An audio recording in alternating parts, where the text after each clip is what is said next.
Okay, going in with Chapter 18, Governor Pincheon. Judge Pincheon, while his two relatives have fled away with such ill-considered haste, still sits in the old parlour, keeping house, as the familiar phrase is, in the absence of its ordinary occupants. To him, and to the venerable house of the Seven Gables, does our story now betake itself, like an owl, bewildered in the daylight, and hastening back to his hollow tree. The judge has not shifted his position for a long while now. He has not stirred hand or foot, nor withdrawn his eyes so much as a hair's breadth from their fixed gaze towards the corner of the room, since the footsteps of Hepzibah and Clifford creaked along the passage, and the outer door was closed cautiously behind their exit. He holds his watch in his left hand, but clutched in such a manner that you cannot see the dial plate. How profound a fit of meditation! Or, supposing him asleep, how infantile a quietude of conscience, and what wholesome order in the gastric region are betokened by slumber so entirely undisturbed with starts, cramp, twitches, muttered dream talk, trumpet blasts through the nasal organ, or any slightest irregularity of breath. You must hold your own breath to satisfy yourself whether he breathes at all. It is quite inaudible. You hear the ticking of his watch. His breath you do not hear. A most refreshing slumber, doubtless, and yet the judge cannot be asleep. His eyes are open. A veteran politician such as he would never fall asleep with wide-open eyes, lest some enemy or mischief-maker, taking him thus at unawares, should peep through these windows into his consciousness and make strange discoveries among the reminiscences, projects, hopes, apprehensions, weaknesses, and strong points, which he has heretofore shared with nobody. A cautious man is proverbially said to sleep with one eye open. That may be wisdom, but not with both, for this were heedlessness. No, no, Judge Pincheon cannot be asleep. It is odd, however, that a gentleman so burdened with engagements, and noted, too, for punctuality, should linger thus in an old lonely mansion, which he has never seemed very fond of visiting. The oaken chair, to be sure, may tempt him with its roominess. It is, indeed, a spacious, and, allowing for the rude age that fashioned it, a moderately easy seat, with capacity enough, at all events, and offering no restraint to the judge's breadth of beam. A bigger man might find ample accommodation in it. His ancestor, now pictured upon the wall, with all his English beef about him, used hardly to present a front extending from elbow to elbow of this chair, or a base that would cover its whole cushion. But there are better chairs than this. Mahogany, black walnut, rosewood, spring-seated and damask-cushioned, with varied slopes, and innumerable artifices to make them easy, and obviate the irksomeness of too tame an ease. A score of such might be at Judge Pincheon's service. Yes, in a score of drawing-rooms he would be more than welcome. Mamma would advance to meet him with outstretched hand, the virgin daughter, elderly as he has now got to be, an old widower, as he smilingly describes himself, would shake up the cushion for the judge, and do her pretty utmost to make him comfortable. For the judge is a prosperous man. He cherishes his schemes, moreover, like other people, and reasonably brighter than most others, or did so, at least, as he lay abed this morning in an agreeable half-drowse, planning the business of the day, and speculating on the probabilities of the next 15 years. With his firm health, and the little inroad that age has made upon him, 15 years or 20, yes, or perhaps 25, are no more than he may fairly call his own. 25 years for the enjoyment of his real estate in town and country, his railroad, bank, and insurance shares, his United States stock, his wealth, in short, however invested, now in possession or soon to be acquired, together with the public honors that have fallen upon him, and the weightier ones that are yet to fall. It is good. It is excellent. It is enough. Still lingering in the old chair? If the judge has a little time to throw away, why does not he visit the insurance office, as is his frequent custom, and sit a while in one of their leathern-cushioned armchairs, listening to the gossip of the day, and dropping some deeply designed chance word which will be certain to become the gossip of tomorrow? And have not the bank directors a meeting at which it was the judge's purpose to be present, and his office to preside? Indeed they have, and the hour is noted on a card, which is to have been such a busy day. In the first place, the interview with Clifford. Half an hour, by the judge's reckoning, was to suffice for that. It would probably be large. It is already 2 hours, by your own undeviatingly accurate chronometer. Glance your eye down at it and see. Ah, he will not give himself the trouble either to bend his head or elevate his hand, so as to bring the faithful timekeeper within his range of vision. Time, all at once, appears to have become a matter of no moment with the judge. And has he forgotten all the other items of his memoranda? Clifford's affair arranged. He was to meet a State Street broker. And has he forgotten all the other items of his memoranda? Clifford's affair arranged, he was to meet a State Street broker, who has undertaken to procure a heavy percentage, and the best of paper, for a few loose thousands which the judge happens to have by him, uninvested. The wrinkled note-shaver will have taken his railroad trip in vain. Half an hour later, in the street next to this, there was to be an auction of real estate, including a portion of the old Pincian property, originally belonging to Mall's garden ground. It has been alienated from the Pincians these 80 years, but the judge had kept it in his eye, and had set his heart on re-annexing it to the small demesne, how do you say that? Demesne, still left around the Seven Gables. 1 second, let me look that one up. Demesne? Historical, a piece of land attached to a manor and retained by the owner for their own use. Because labor was cheap, there were ample advantages in cultivating the demesne. I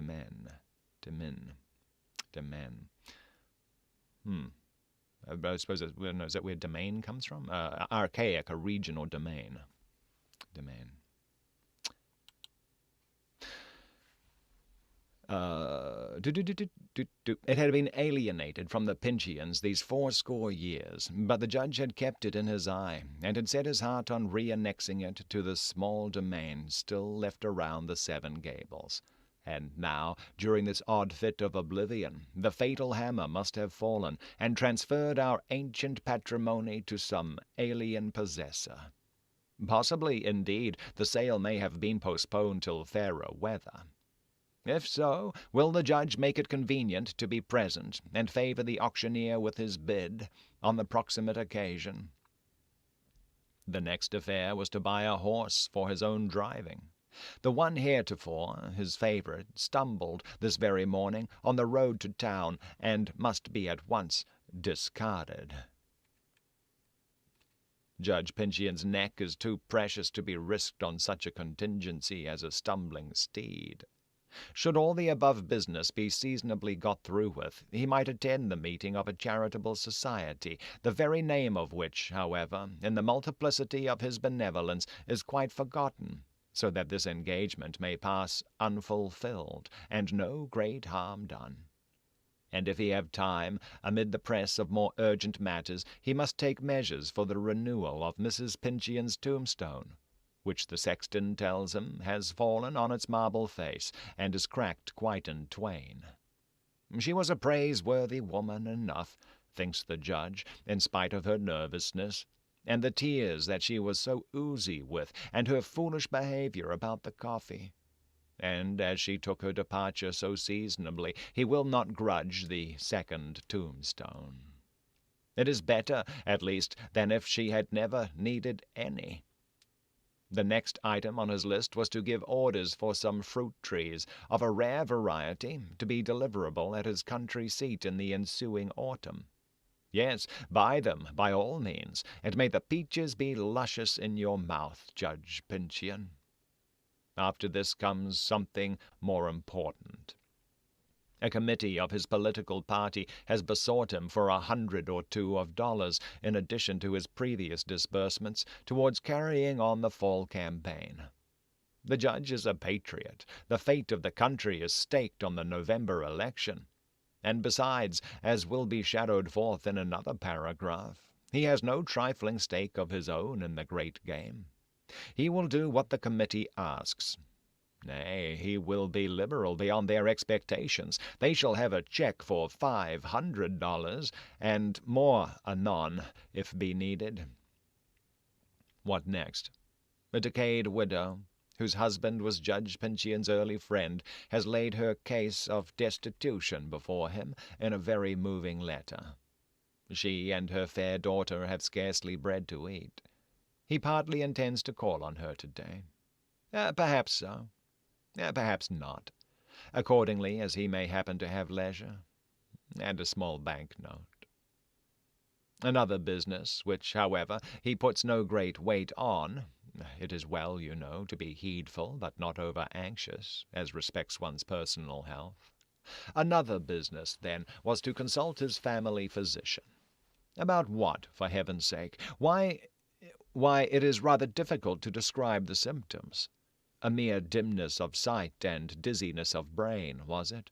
Or disagreeable choking, or stifling, or gurgling, or bubbling in the region of the thorax, as the anatomists say?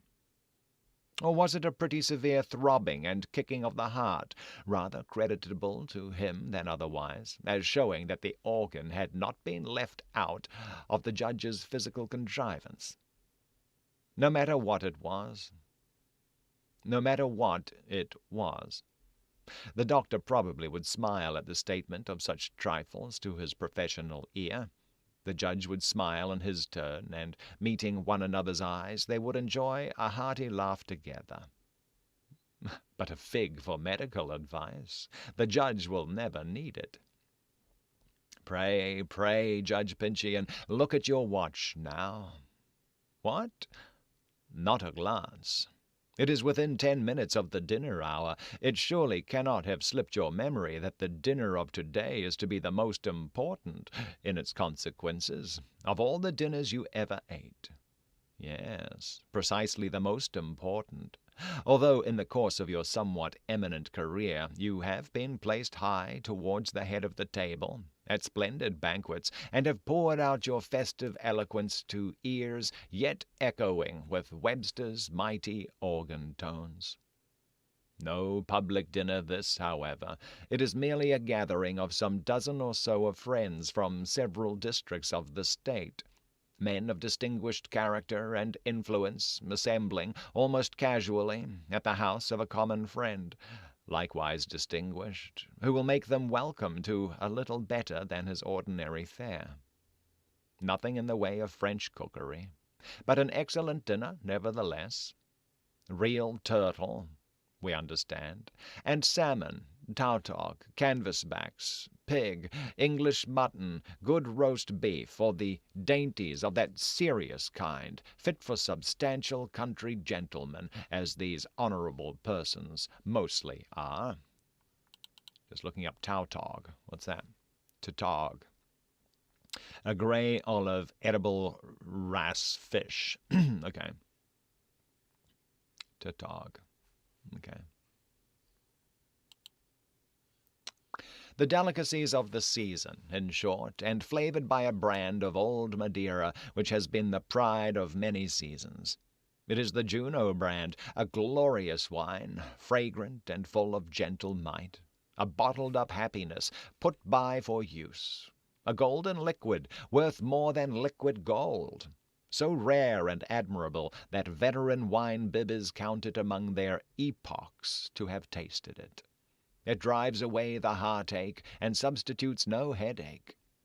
Could the judge but quaff a glass, it might enable him to shake off the unaccountable lethargy which, for the 10 intervening minutes, and 5 to boot, are already past, has made him such a laggard at this momentous dinner. It would all but revive a dead man. Would you like to sip it now, Judge Pincian? Hey there, Turtle Gamer, how you doing?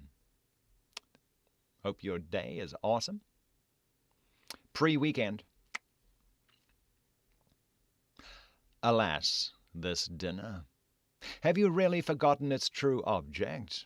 Then let us whisper it, that you may start at once out of the oaken chair, which really seems to be enchanted, like the one in Comus, or that in which Moll Pitcher imprisoned your own grandfather.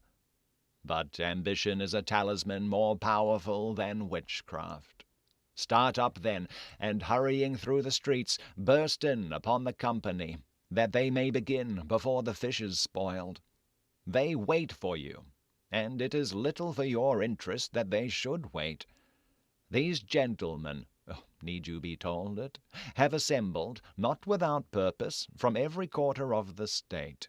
They are practised politicians, every man of them, and skilled to adjust those preliminary measures which steal from the people, without its knowledge, the power of choosing its own rulers.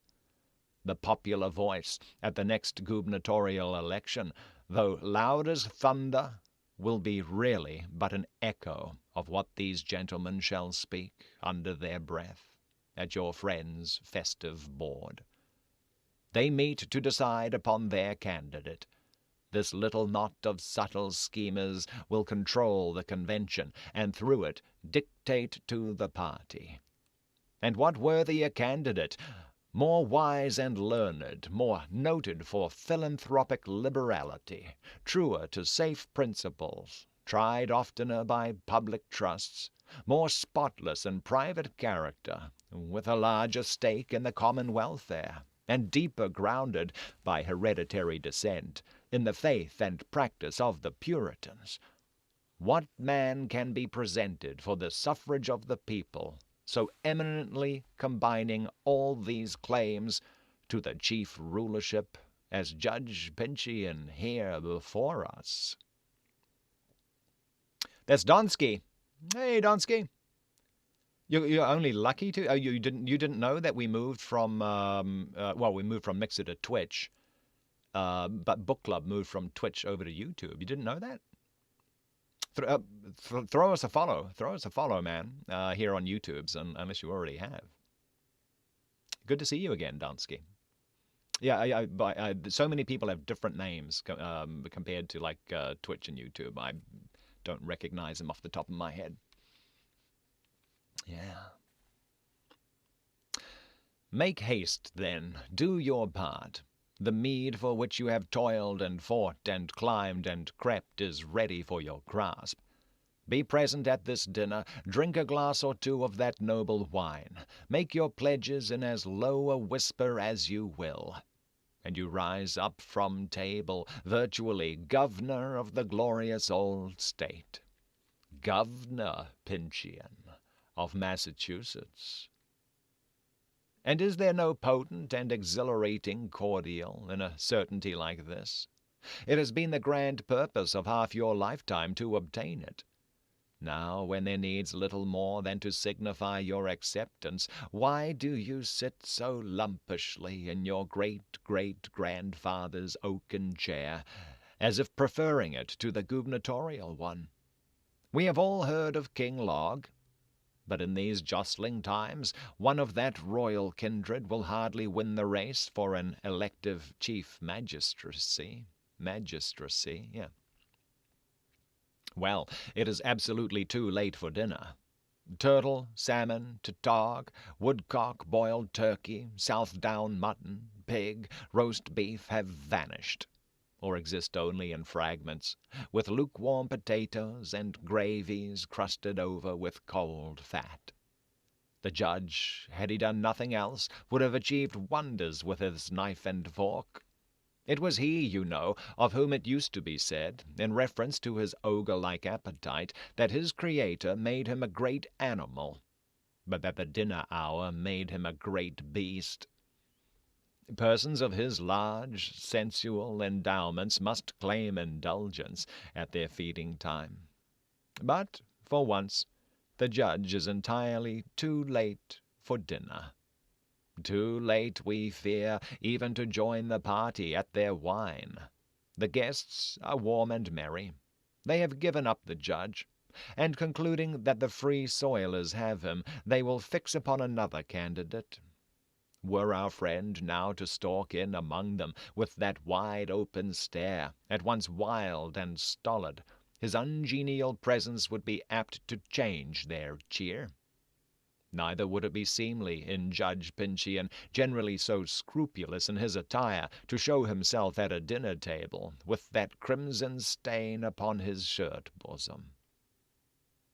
By the by, how came it there? It is an ugly sight, at any rate, and the wisest way for the judge is to button his coat closely over his breast, and taking his horse and chaise from the livery-stable, to make all speed to his own house. There, after a glass of brandy and water, and a mutton chop, a beefsteak, a broiled fowl, or some such hasty little dinner, and supper all in one, he had better spend the evening by the fireside. He must toast his slippers a long while in order to get rid of the chilliness which the air of this vile old house has sent curdling through his veins. Donsky's off to get some sleep. All righty. Thank you for dropping by. And I hope you'll come back and check out the show. They're Monday through Thursday, 10 a.m. Pacific, 1 p.m. Eastern. Yeah, that's our times here on YouTube, man. Have a great weekend. Have a great weekend. Oh, I thought that was the end of the chapter. Okay, it's not.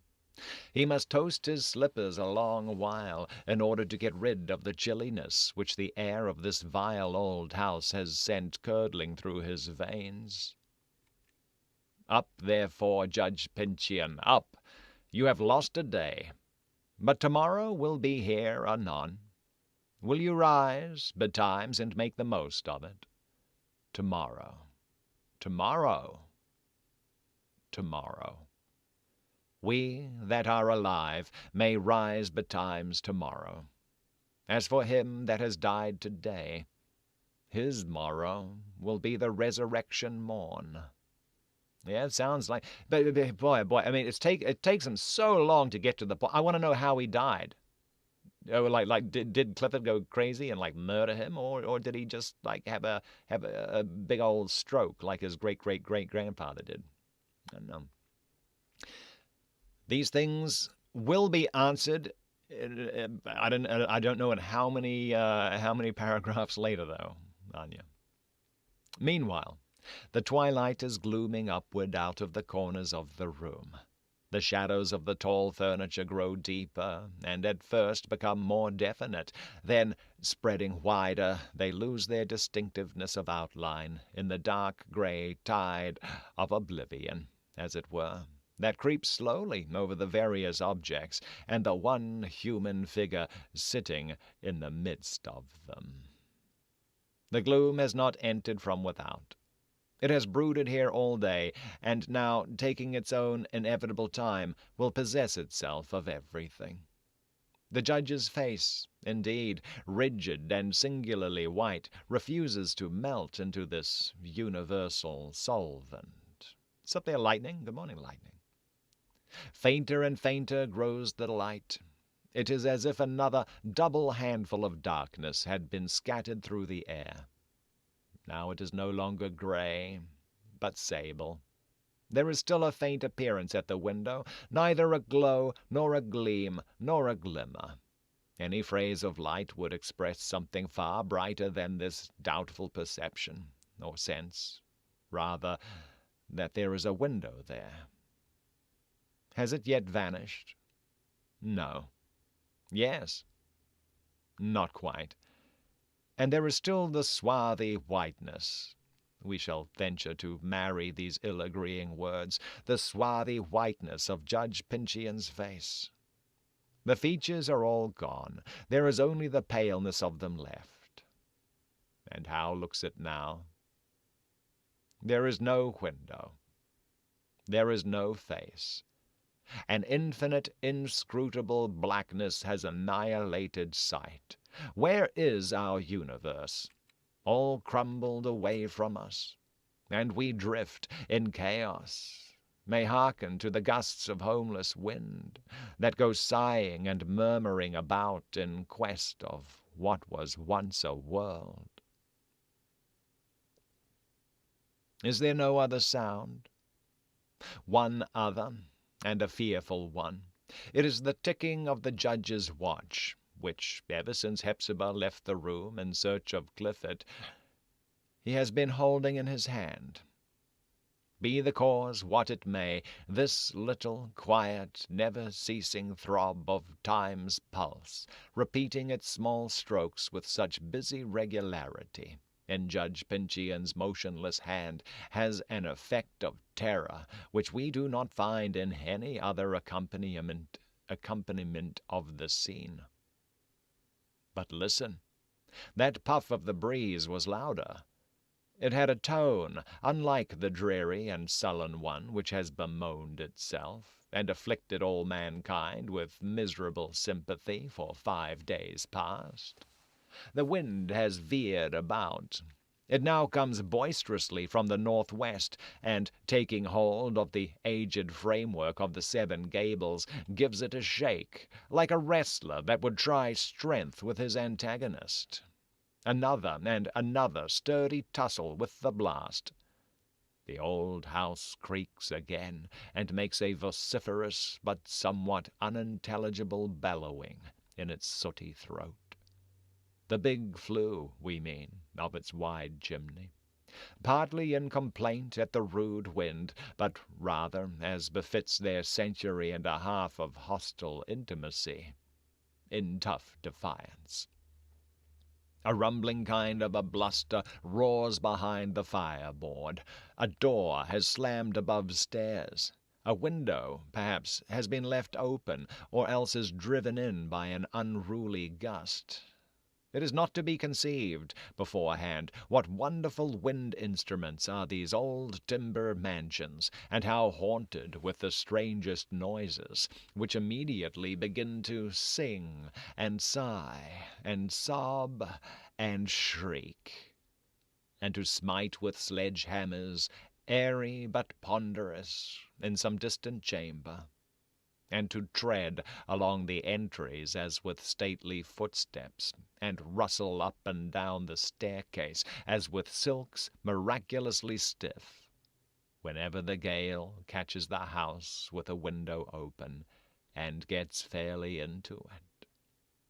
Would that we were not an attendant spirit here. It is too awful. This clamor of the wind through the lonely house, the judge's quietude as he sits invisible, and that pertinacious ticking of his watch. As regards Judge Pincheon's invisibility, however, that matter will soon be remedied. The northwest wind has swept the sky clear. The window is distinctly seen. Through its panes, moreover, we dimly catch the sweep of the dark, clustering foliage outside, fluttering with a constant irregularity of movement, and letting in a peep of starlight, now here, now there. Oftener than any other object, these glimpses illuminate the judge's face. But here comes more effectual light. Observe that silvery dance upon the upper branches of the pear-tree, and now a little lower, and now on the whole mass of boughs, while through their shifting intricacies the moonbeams fall aslant into the room. They play over the judge's figure and show that he has not stirred throughout the hours of darkness. They follow the shadows in changeful sport across his unchanging features. They gleam upon his watch. His grasp conceals the dial plate. But we know that the faithful hands have met, for one of the city clocks tells midnight. A man of sturdy understanding, like Judge Pincheon, cares no more for 12 o'clock at night than for the corresponding hour of noon. However, just the parallel drawn, in some of the preceding pages, between his Puritan ancestor and himself, it fails in this point. The Pincheon of 2 centuries ago, in common with most of his contemporaries, professed his full belief in spiritual ministrations, although reckoning them chiefly of a malignant character. The Pincheon of tonight, who sits in yonder armchair, believes in no such nonsense. Such, at least, was his creed some few hours since. His hair will not bristle, therefore, at the stories which, in times when chimney corners had benches in them, where old people sat poking into the ashes of the past and raking out traditions like live coals, used to be told about this very room of his ancestral house. In fact, these tales are too absurd to bristle even childhood's hair. What sense, meaning, or moral, for example, such as even ghost stories should be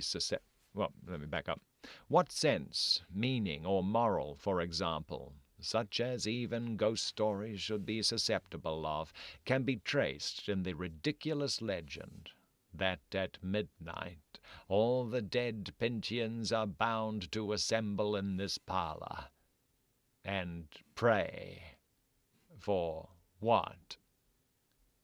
Why, to see whether the portrait of their ancestor still keeps its place upon the wall, in compliance with his testamentary directions. Is it worth while to come out of their graves for that? We are tempted to make a little sport with the idea. Ghost stories are hardly to be treated seriously any longer. The family party of the defunct Pincheons, we presume, goes off in this wise. First comes the ancestor himself, in his black cloak, steeple hat, and trunk breeches, girt about the waist with a leathern belt, in which hangs his steel-hilted sword. He has a long staff in his hand, such as gentlemen in advanced life used to carry, as much for the dignity of the thing as for the support to be derived from it. He looks up at the portrait, a thing of no substance, gazing at his own painted image. All is safe. The picture is still there. The purpose of his brain has been kept sacred thus long after the man himself has sprouted up in graveyard grass. See, he lifts his ineffectual hand and tries the frame. All is safe. But is that a smile? Is it not rather a frown of deadly import that darkens over the shadow of his features? The stout colonel is dissatisfied. So decided is his look of discontent as to impart additional distinctness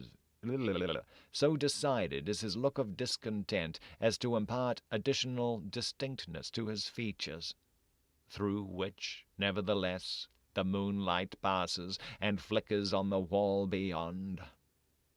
Something has strangely vexed the ancestor. With a grim shake of the head, he turns away. Here come other Pincheons, the whole tribe, in their 6 generations, jostling and elbowing one another to reach the picture. We behold aged men and grandames, a clergyman with the puritanic stiffness still in his garb and mien, and a red-coated officer of the old French war. And there comes the shop-keeping Pincheon of a century ago, with the ruffles turned back from his wrists. And there the periwigged and brocaded gentleman of the artist's legend, with the beautiful and pensive Alice, who brings no pride out of her virgin grave. All try the picture frame. What do these ghostly people seek? A mother lifts her child, that his little hands may touch it. There is evidently a mystery about the picture that perplexes these poor Pinchians when they ought to be at rest. In a corner, meanwhile, stands the figure of an elderly man in a leathern jerkin and breeches, with a carpenter's rule sticking out of his side pocket. He points his finger at the bearded colonel and his descendants, nodding, jeering, mocking, and finally bursting into obstreperous, though inaudible, laughter. Indulging our fancy in this freak, we have partly lost the power of restraint and guidance. We distinguish an unlooked-for figure in our visionary scene. Among those ancestral people there is a young man dressed in the very fashion of today. He wears a dark frock coat, almost destitute of skirts, grey pantaloons, gaiter boots of patent leather, and he has a finely wrought gold chain across his breast, and a little silver-headed whalebone stick in his hand. Were we to meet this figure at noonday, we should greet him as young Jaffrey Pinchian, the judge's only surviving child, who has been spending the last 2 years in foreign travel. If still in life, how comes his shadow hither? If dead, what a misfortune! The old Pinchian property, together with the great estate acquired by the young man's father, would devolve on whom?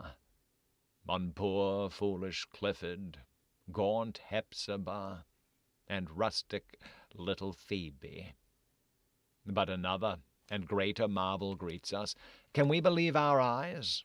A stout, elderly gentleman has made his appearance. He has an aspect of eminent respectability, wears a black coat and pantaloons of roomy width, and might be pronounced scrupulously neat in his attire, but for a broad crimson stain across his snowy neckcloth and down into his shirt bosom. Is it the judge, or no? How can it be Judge Pinchian? We discern his figure as plainly as the flickering moonbeams can show us anything, still seated in the oaken chair. Be the apparition whose it may, it advances to the picture, seems to seize the frame, tries to peep behind it, and turns away, with a frown as black as the ancestral one. The fantastic scene just hinted at must by no means be considered as forming an actual portion of our story. We were betrayed into this brief extravagance by the quiver of the moonbeams. They dance hand in hand with shadows and are reflected in the looking-glass, which, you are aware, is always a kind of window or doorway into the spiritual world. We needed relief, moreover, from our too long and exclusive contemplation of that figure in the chair. This wild wind, too, has tossed our thoughts into strange confusion, but without tearing them away from their one determined center.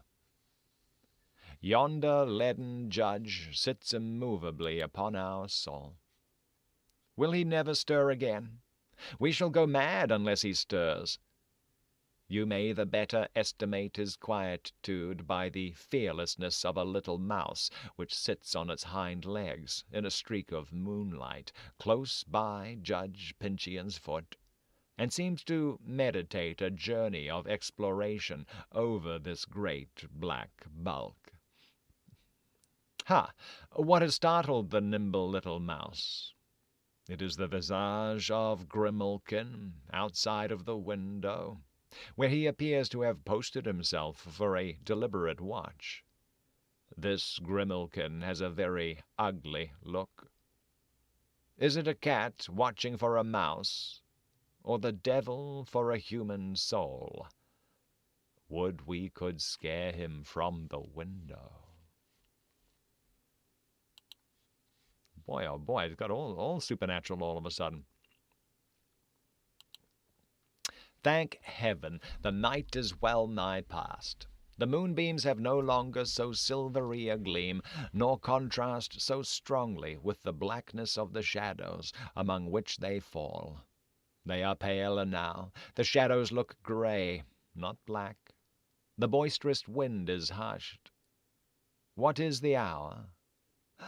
Ah, the watch has at last ceased to tick, for the judge's forgetful fingers neglected to wind it up, as usual, at 10 o'clock, being half an hour or so before his ordinary bedtime.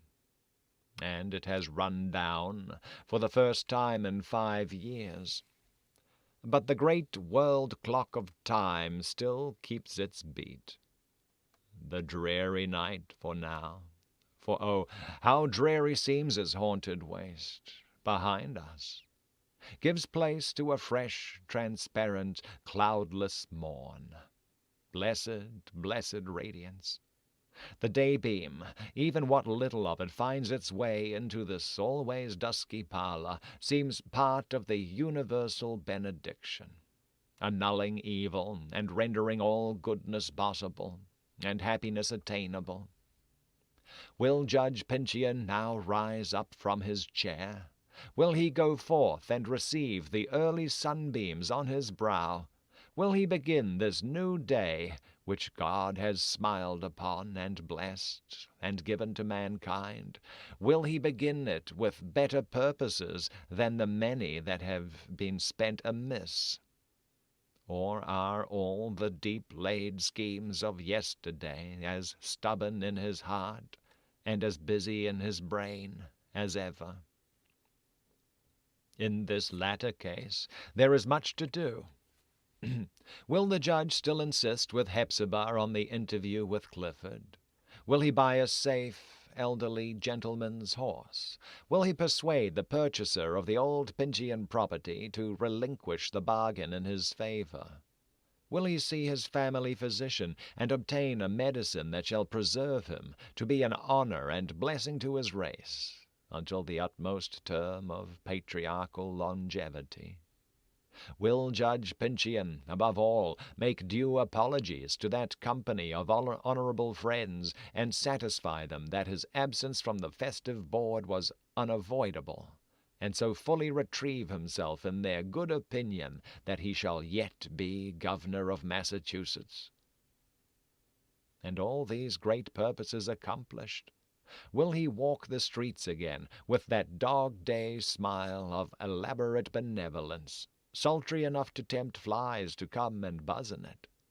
Or will he, after the tomb-like seclusion of the past day and night, go forth a humbled and repentant man, sorrowful, gentle, seeking no profit, shrinking from worldly honor, hardly daring to love God, but bold to love his fellow man, and to do him what good he may? Will he bear about with him no odious grin of feigned benignity, insolent in its pretense and loathsome in its falsehood, but the tender sadness of a contrite heart, broken, at last, beneath its own weight of sin? For it is our belief, whatever show of honor he may have piled upon it, that there was heavy sin at the base of this man's being. Rise up, Judge Pincheon. The morning sunshine glimmers through the foliage, and beautiful and holy as it is, shuns not to kindle up your face. Rise up, thou subtle, worldly, selfish, iron-hearted hypocrite, and make thy choice whether still to be subtle, worldly, selfish, iron-hearted, and hypocritical, or to tear these sins out of thy nature, though they bring the life-blood with them. The avenger is upon thee. Rise up before it is too late. What? thou art not stirred by this last appeal? No, not a jot.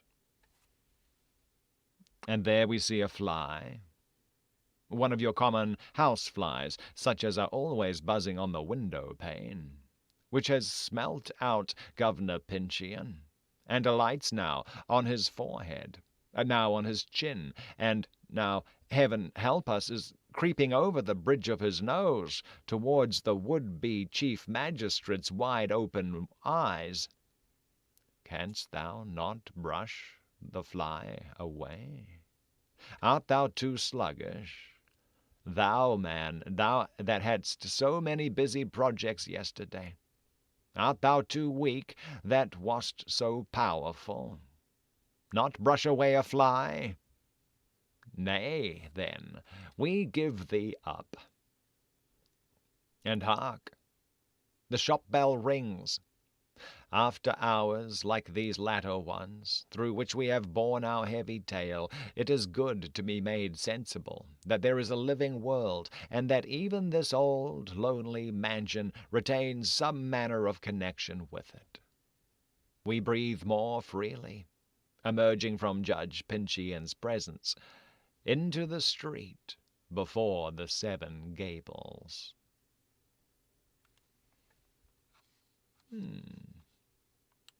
That was a really good chapter, that one there. That was of all the stuff we'd read, that's probably my favorite so far. Yeah. Oh, that was pretty good. I'm gonna grab a little sip of water here. Alrighty. Woo. Good times.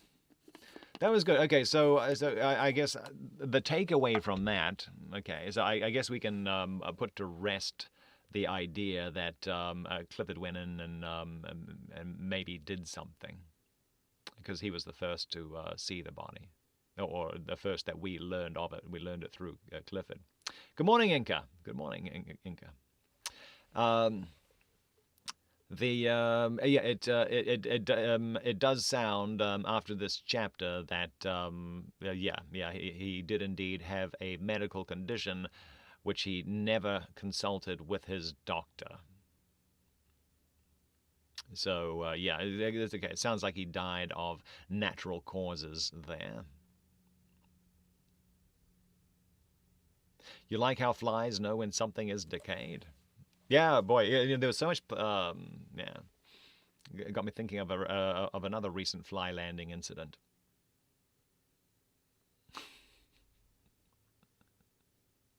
Yes. How's Inca this morning? Yeah, glad you could join us. Melissa's still with us. What? I think it's the curse. Yeah, I mean, there's lots of parallels. But tell you what, I think I'm onto something with that picture. Because all of the ghosts came out and were just like trying to manhandle that picture there. There's something up with that picture.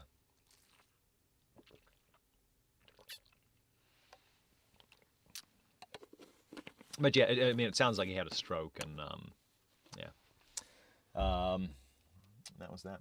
Oh, by the way, my new chair, very comfy, by the way.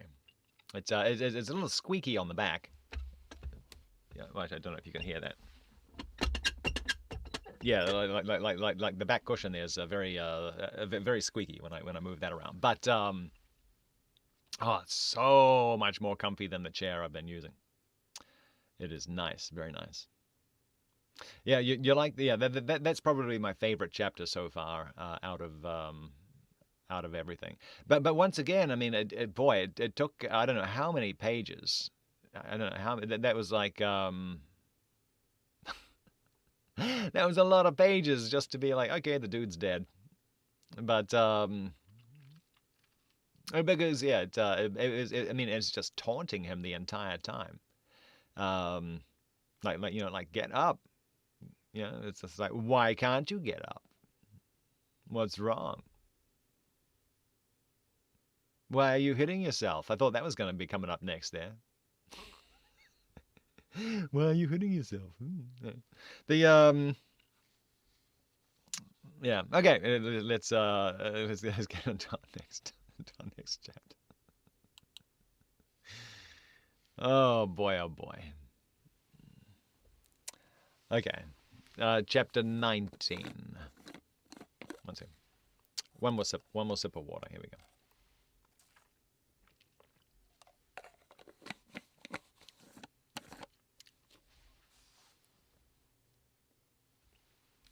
Chapter 19.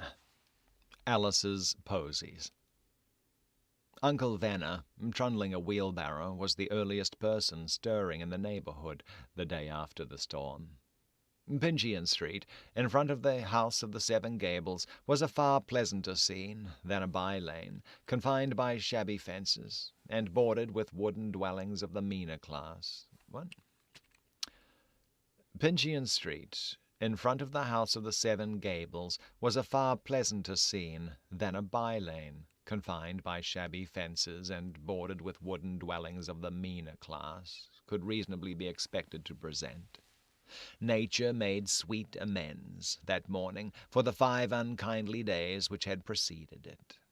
It would have been enough to live for, merely to look up at the wide benediction of the sky, or as much of it as was visible between the houses, genial once more with sunshine. Every object was agreeable, whether to be gazed at in the breadth or examined more minutely. Such, for example, were the well-washed pebbles and gravel of the sidewalk, even the sky-reflecting pools in the center of the street, and the grass, now freshly verdant, that crept along the base of the fences, on the other side of which, if one peeped over, was seen the multifarious growth of gardens. Vegetable productions, of whatever kind, seemed more than negatively happy in the juicy warmth and abundance of their life. The Pincian elm, throughout its great circumference, was all alive, and full of the morning sun, and a sweet-tempered little breeze, which lingered within this verdant sphere, and set 1,000 leafy tongues a-whispering all at once. This aged tree appeared to have suffered nothing from the gale.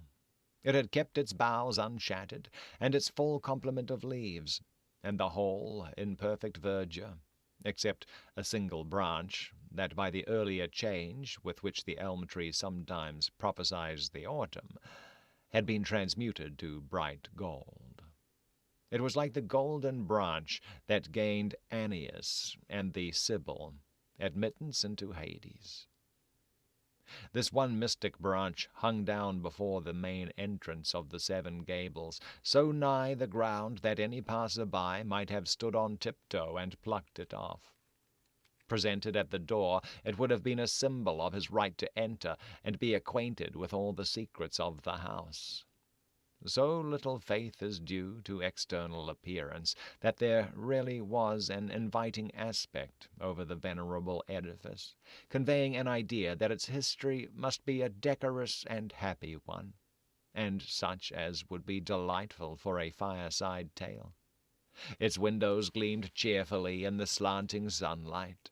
The lines and tufts of green moss here and there seemed pledges of familiarity and sisterhood with nature, as if this human dwelling-place, being of such old date, had established its prescriptive title among primeval oaks and whatever other objects by virtue of their long continuance. Whoa. Blew that sentence. Okay. As if this human dwelling place, being of such old date, had established its prescriptive title among primeval oaks, and whatever other objects, by virtue of their long continuance, have acquired a gracious right to be. A person of imaginative temperament, while passing by the house, would turn once and again and peruse it well, its many peaks consenting together in the clustered chimney, the deep projection over its basement story, the arched window, imparting a look, if not of grandeur, yet of antique gentility, to the broken portal over which it opened, the luxuriance of gigantic burdocks near the threshold. He would note all these characteristics, and be conscious of something deeper than he saw. He would conceive the mansion to have been the residence of the stubborn old Puritan, Integrity, who, dying in some forgotten generation, had left a blessing in all its rooms and chambers, the efficacy of which was to be seen in the religion, honesty, moderate competence, or upright poverty, and solid happiness of his descendants to this day. One object above all others would take root in the imaginative observer's memory. It was the great tuft of flowers, weeds you would have called them, only a week ago, the tuft of crimson-spotted flowers in the angle between the two front gables. The old people used to give them the name of Alice's Posies in remembrance of fair Alice Pinchion, who was believed to have brought their seeds from Italy. They were flaunting in rich beauty and full bloom today, and seemed, as it were, a mystic expression that something within the house was consummated. It was but little after sunrise when Uncle Venner made his appearance, as aforesaid, impelling a wheelbarrow along the street. He was going his matutinal rounds to collect cabbage leaves, turnip tops, potato skins, and the miscellaneous refuse of the dinner pot, which the thrifty housewives of the neighborhood were accustomed to put aside, as fit only to feed a pig. Uncle Venner's pig was fed entirely, and kept in prime order on these, oh my lord, eleemosynary, eleemosynary. What does that mean, eleemosynary? Relating to or dependent on charity.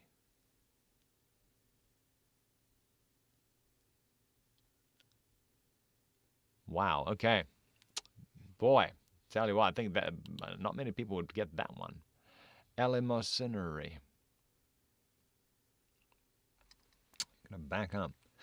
Uncle Venner's pig was fed entirely and kept in prime order on these eleemosynary contributions, insomuch that the patched philosopher used to promise that, before retiring to his farm, he would make a feast of the portly grunter, and invite all his neighbors to partake of the joints and spare ribs which they had helped to fatten.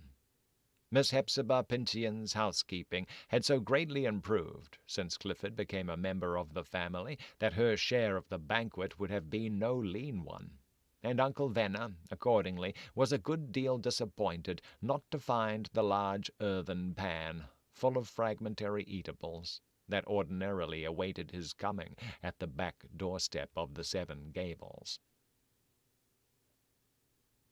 "I never knew Miss Hepzibah so forgetful before," said the patriarch to himself. "She must have had a dinner yesterday, no question of that. She always has one, nowadays. So where's the pot liquor and potato skins, I ask? Shall I knock and see if she's stirring yet? No, it won't do. If little Phoebe was about the house, I shouldn't mind knocking. But Miss Hepzibah, likely as not, would scowl down at me out of the window and look cross, even if she felt pleasantly. I'll come back at noon." With these reflections, the old man was shutting the gate of the little backyard. Creaking on its hinges, however, a pig can eat the judge. Well, I think Anya's got a little mean streak in her there. The pig can eat the judge for all Anya cares. With these reflections, the old man was shutting the gate of the little backyard. Creaking on its hinges, however, like every other gate and door about the premises, the sound reached the ears of the occupant of the northern gable, one of the windows of which had a side view towards the gate. "Good morning, Uncle Venner," said the daguerreotypist, leaning out of the window. "Do you hear nobody stirring?" "Not a soul," said the man of patches. "But that's no wonder. 'Tis barely half an hour past sunrise yet. But I'm really glad to see you, Mr. Holgrave. There's a strange, lonesome look about this side of the house, so that my heart misgave me somehow or other, and I felt as if there was nobody alive in it. The front of the house looks a good deal cheerier, and Alice's posies are blooming there beautifully. And if I were a young man, Mr. Holgrave, my sweetheart should have one of those flowers in her bosom, though I risked my neck climbing for it. Well, and did the wind keep you awake last night?" "It did indeed," answered the artist, smiling. "If I were a believer in ghosts, and I don't quite know whether I am or not, I should have concluded that all the old Pincians were running riot in the lower rooms, especially in Miss Hepzibah's part of the house. But it is very quiet now." "Yes, Miss Hepzibah will be apt to oversleep herself after being disturbed all night with the racket," said Uncle Venner. "But it would be odd now, wouldn't it, if the judge had taken both his cousins into the country along with him? I saw him go into the shop yesterday." "Oh, at what hour?" inquired Holgrave. "Oh, along in the forenoon," said the old man. Well, I must go my rounds, and so must my wheelbarrow. But I'll be back here at dinner-time, for my pig likes a dinner as well as a breakfast. No meal-time and no sort of victuals ever seems to come amiss to my pig. Good morning to you. And Mr. Holgrave, if I were a young man like you, I'd get one of Alice's posies and keep it in water till Phoebe comes back." "I have heard," said the daguerreotypist, as he drew in his head, "that the water of Maule's well suits those flowers best." Here the conversation ceased, and Uncle Venner went on his way. For half an hour longer nothing disturbed the repose of the Seven Gables, nor was there any visitor, except a carrier boy, who, as he passed the front doorstep, threw down one of his newspapers, for Hepzibah of late had regularly taken it in. After a while there came a fat woman, making prodigious speed, and stumbling as she ran up the steps of the shop door. Her face glowed with fire heat, and, it being a pretty warm morning, she bubbled and hissed, as it were, as if all afry with chimney warmth, and summer warmth, and the warmth of her own corpulent velocity. She tried the shop door. It was fast. She tried it again, with so angry a jar that the bell tinkled angrily back at her. "The deuce take old maid Pincian," muttered the irascible housewife. "Think of her pretending to set up a cent shop, and then lying abed till noon. These are what she calls gentlefolks' airs, I suppose, but I'll either start her ladyship or break the door down." She shook it accordingly, and the bell, having a spiteful little temper of its own, rang obstreperously, making its remonstrances heard, not indeed by the airs for which they were intended, but by a good lady on the opposite side of the street. She opened the window and addressed the impatient applicant.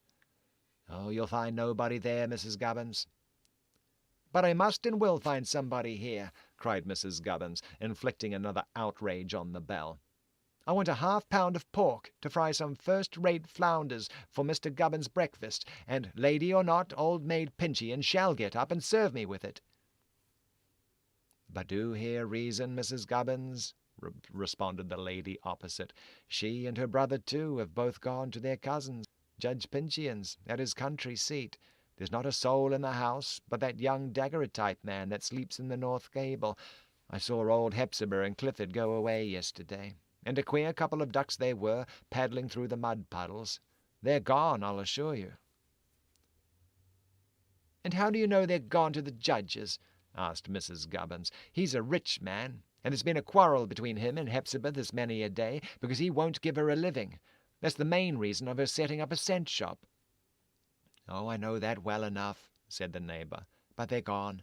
That's the one thing certain. And who but a blood relation, that couldn't help himself, I ask you, would take in that awful-tempered old maid and that dreadful Clifford? That's it, you may be sure." Mrs. Gubbins took her departure, still brimming over with hot wrath against the absent Hepzibah. For another half hour, or perhaps considerably more, there was as much quiet on the outside of the house as within. The elm, however, made a pleasant, cheerful, sunny sigh, responsive to the breeze that was elsewhere imperceptible. A swarm of insects buzzed merrily under its drooping shadow, and became specks of light whenever they darted into the sunshine. A locust sang, once or twice, in some inscrutable seclusion of the tree, and a solitary little bird, with plumage of pale gold, came and hovered about Alice's posies.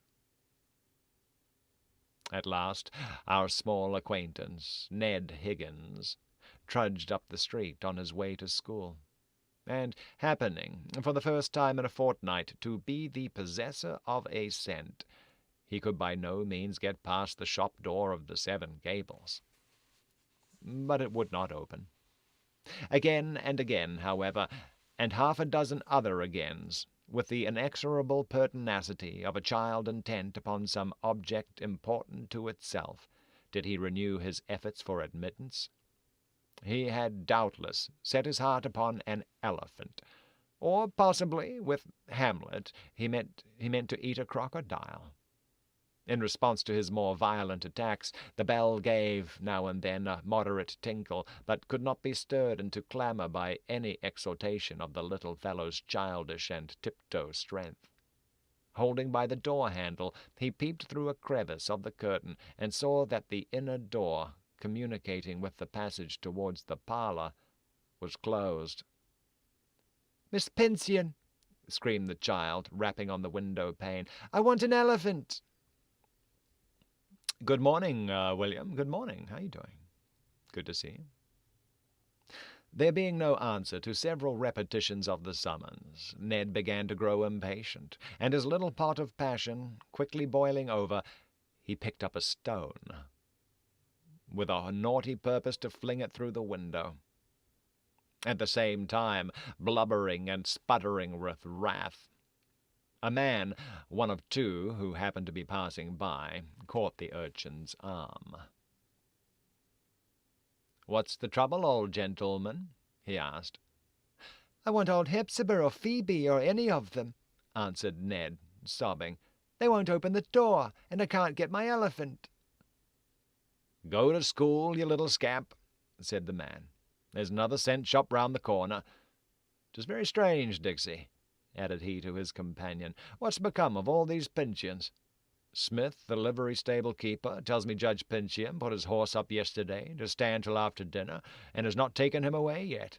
And one of the judge's hired men has been in this morning to make inquiry about him. He's a kind person, they say, that seldom breaks his habits or stays out o' nights." "Oh, he'll turn up safe enough," said Dixie. "And as for old maid Pinchian, take my word for it, she's run in debt, and gone off from her creditors. I foretold, you remember, the first morning she set up shop, that her devilish scowl would frighten away customers. They couldn't stand it."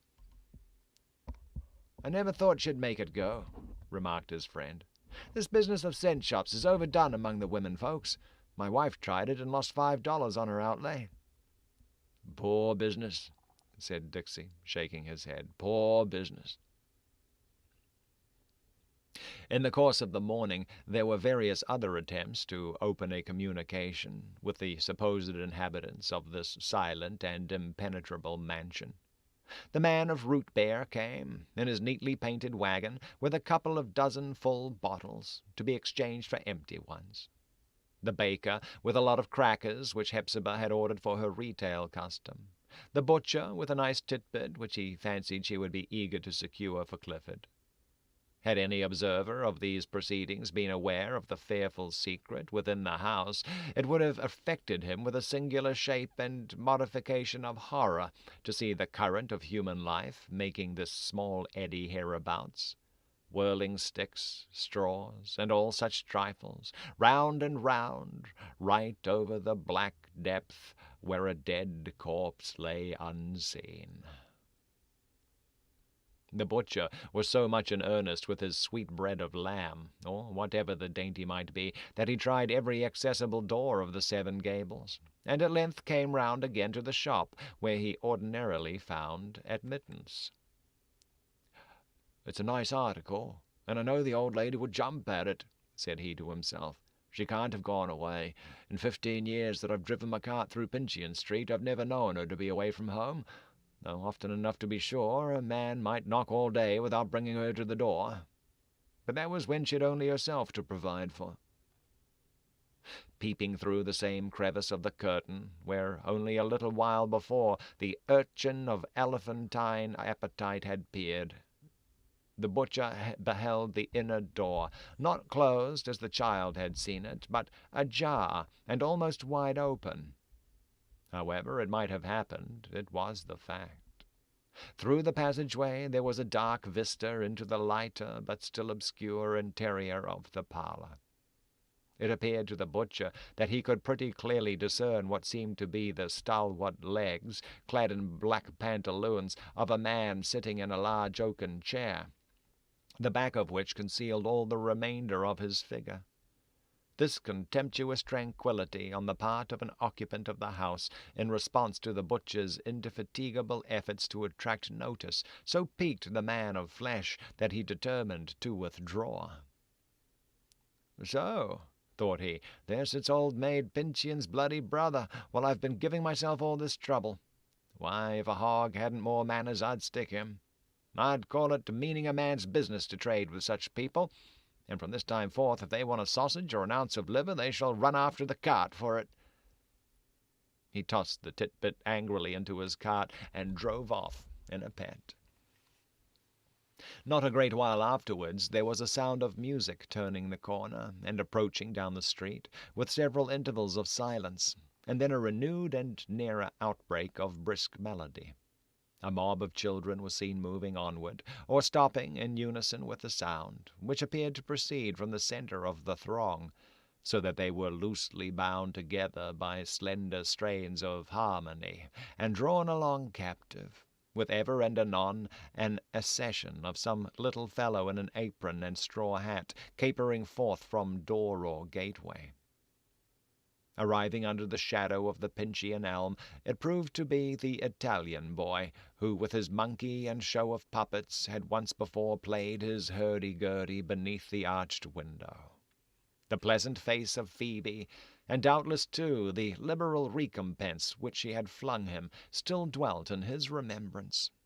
His expressive features kindled up as he recognized the spot where this trifling incident of his erratic life had chanced.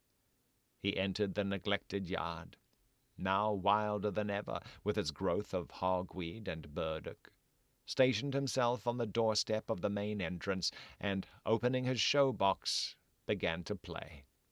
Each individual of the automatic community forthwith set to work, according to his or her proper vocation.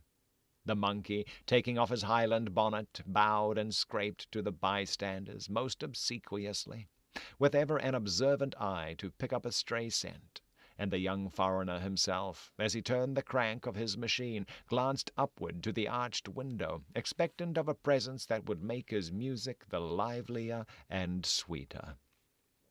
The throng of children stood near, some on the sidewalk, some within the yard, 2 or 3 establishing themselves on the very doorstep, and one squatting on the threshold.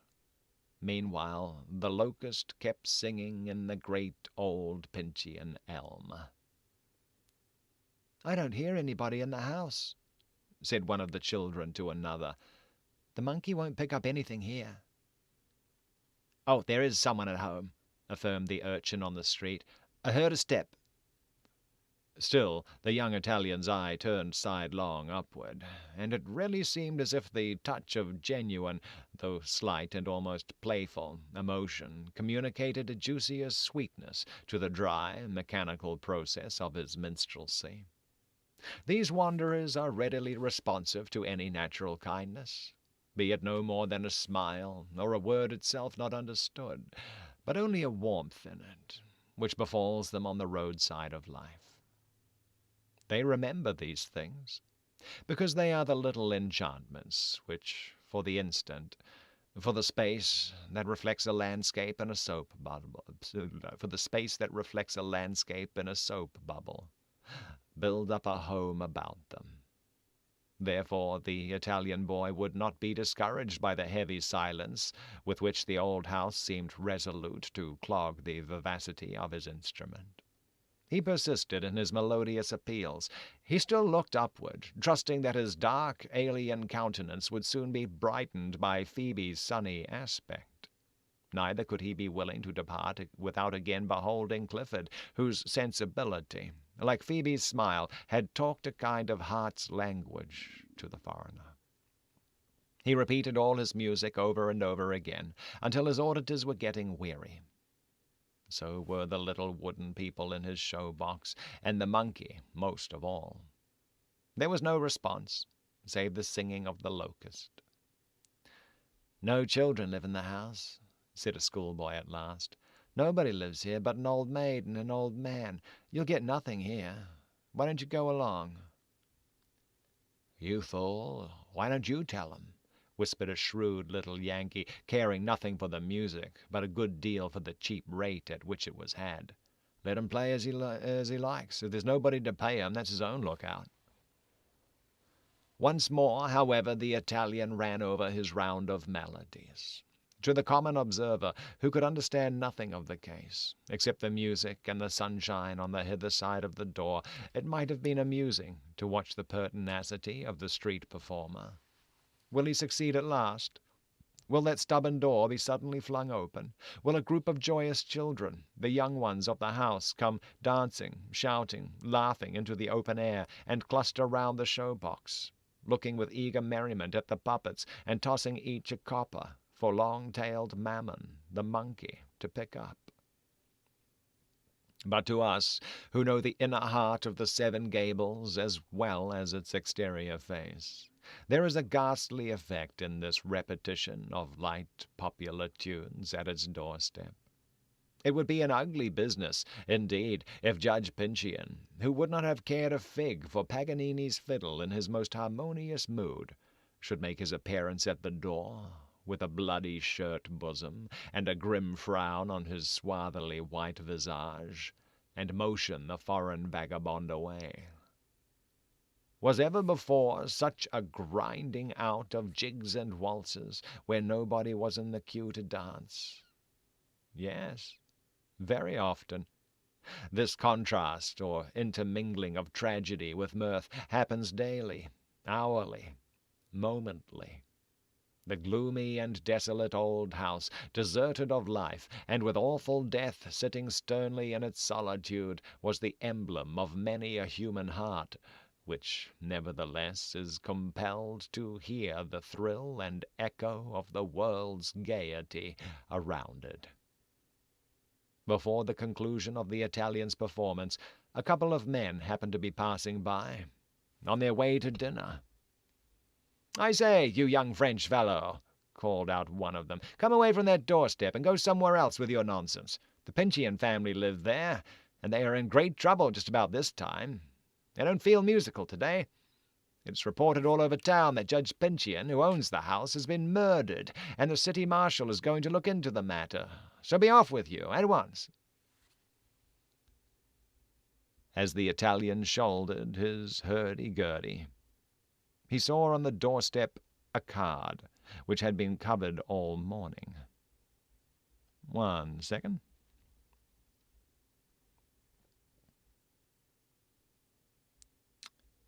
One second, my little monitor is going all weird.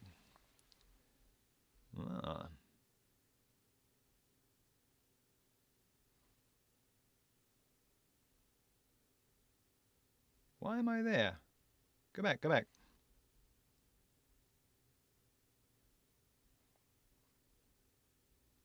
Okay, why? Okay. Yeah, no, so somehow my monitor changed channel. Right. As the Italian shouldered his hurdy-gurdy, he saw on the doorstep a card, which had been covered all the morning by the newspaper that the carrier had flung upon it, but was now shuffled into sight. He picked it up, and perceiving something written in pencil, gave it to the man to read. In fact, it was an engraved card of Judge Pinchian's with certain penciled memoranda on the back, referring to various businesses, which it had been his purpose to transact during the preceding day. It formed a prospective epitome of the day's history, only that affairs had not turned out altogether in accordance with the program. The card must have been lost from the judge's vest pocket in his preliminary attempt to gain access by the main entrance of the house. Though well soaked with rain, it was still partially legible. "Oh, look here, Dixie." This is the older man. "Look here, Dixie," cried the man. "This is something to do with Judge Pinchian. See, here's his name printed on it, and here, I suppose, is some of his handwriting." "Let's go to the city marshal with it," said Dixie. "It may give him just the clue he wants. After all," he whispered in his companion's ear, "it would be no wonder if the judge has gone into that door and never come out again. A certain cousin of his may have been at his old tricks, and old maid Pincheon having got herself in debt by the cent shop, and the judge's pocketbook being well filled, and bad blood amongst them already. Put all these things together and see what they make." "Hush, hush," whispered the other. "It seems like a sin to be the first to speak of such a thing. But I think with you that we'd better go to the city marshal." Yes, said Dixie.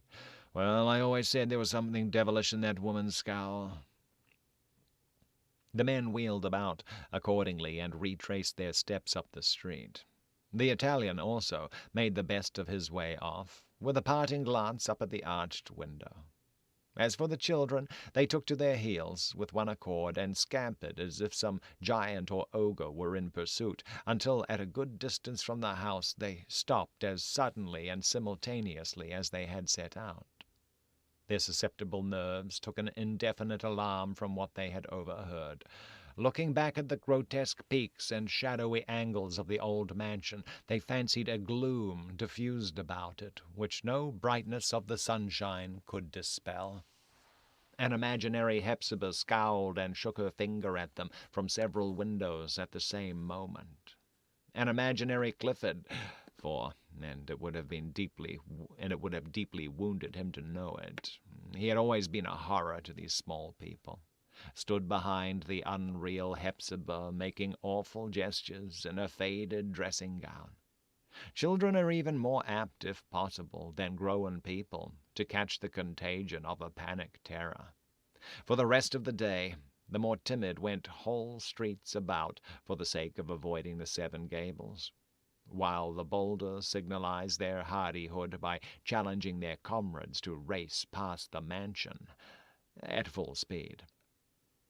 It could not have been more than half an hour after the disappearance of the Italian boy, with his unseasonable melodies, when a cab drove down the street.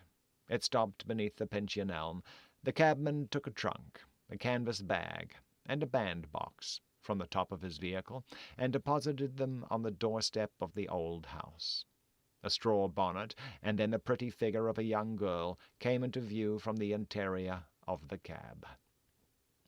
It was Phoebe, though not altogether so blooming as when she first tripped into our story, for in the few intervening weeks her experiences had made her graver, more womanly, and deeper-eyed, in token of a heart that had begun to suspect its depths.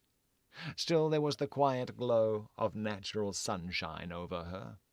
Neither had she forfeited her proper gift of making things look real rather than fantastic within her sphere. Yet we feel it to be a questionable venture, even for Phoebe at this juncture, to cross the threshold of the Seven Gables. Is her healthful presence potent enough to chase away the crowd of pale, hideous, and sinful phantoms that have gained admittance there since her departure? Or will she, likewise, fade, sicken, sadden, and grow into deformity, and be only another pallid phantom to glide noiselessly up and down the stairs, and affright children as she pauses at the window? At least, we would gladly forewarn the unsuspecting girl that there is nothing in human shape or substance to receive her, unless it be the figure of Judge Pincheon, who, wretched spectacle that he is, and frightful in our remembrance since our night-long vigil with him, still keeps his place in the oaken chair. Phoebe first tried the shop door. It did not yield to her hand, and the white curtain, drawn across the window, which formed the upper section of the door, struck her quick perceptive faculty as something unusual. Without making another effort to enter here, she betook herself to the great portal under the arched window. Finding it fastened, she knocked. A reverberation came from the emptiness within. She knocked again, and a third time, and, listening intently, fancied that the floor creaked as if Hepzibah were coming, with her ordinary tiptoe movement, to admit her. But so dead a silence ensued upon this imaginary sound that she began to question whether she might not have mistaken the house, familiar as she thought herself with its exterior. Her notice was now attracted by a child's voice at some distance.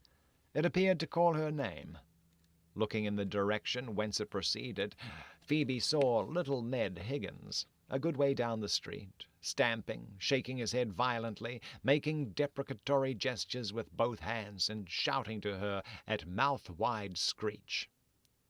"No, no, Phoebe," he screamed. "Don't you go in. There's something wicked there. Don't go in."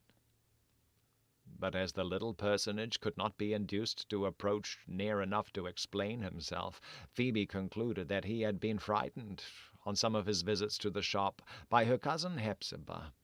For the good lady's manifestations, in truth, ran about an equal chance of scaring children out of their wits, or compelling them to unseemly laughter. Still, she felt the more for this incident how unaccountably silent and impenetrable the house had become. As her next resort, Phoebe made her way into the garden, where on so warm and bright a day as the present she had little doubt of finding Clifford, and perhaps Hepzibah also, idling away the noontide in the shadow of the arbour. Immediately on entering the garden gate, the family of hens half ran, half flew to meet her, while a strange grimalkin, who was prowling under the parlour window, took to his heels, clambered hastily over the fence, and vanished. The arbour was vacant, and its floor, table, and circular bench were still damp, and bestrewn with twigs and the disarray of the past storm. The growth of the garden seemed to have got quite out of bounds. The weeds had taken advantage of Phoebe's absence, and the long-continued rain, to run rampant over the flowers and kitchen vegetables. Moll's well had overflowed its stone border, and made a pool of formidable breadth in that corner of the garden. The impression of the whole scene was that of a spot where no human foot had left its print for many preceding days, probably not since Phoebe's departure, for she saw a side comb of her own under the table of the arbour, where it must have fallen on the last afternoon, when she and Clifford sat there. The girl knew that her two relatives were capable of far greater oddities than that of shutting themselves up in their old house, as they appeared now to have done. Nevertheless, with indistinct misgivings of something amiss, and apprehensions to which she could not give shape, she approached the door that formed the customary communication between the house and garden. It was secured within, like the two which she had already tried. She knocked, however, and immediately, as if the application had been expected, the door was drawn open by a considerable exertion of some unseen person's strength. Not wide, but far enough to afford her a sidelong entrance. As Hepzibah, in order not to expose herself to inspection from without, invariably opened a door in this manner, Phoebe necessarily concluded that it was her cousin who now admitted her. Without hesitation, therefore, she stepped across the threshold, and had no sooner entered than the door closed behind her.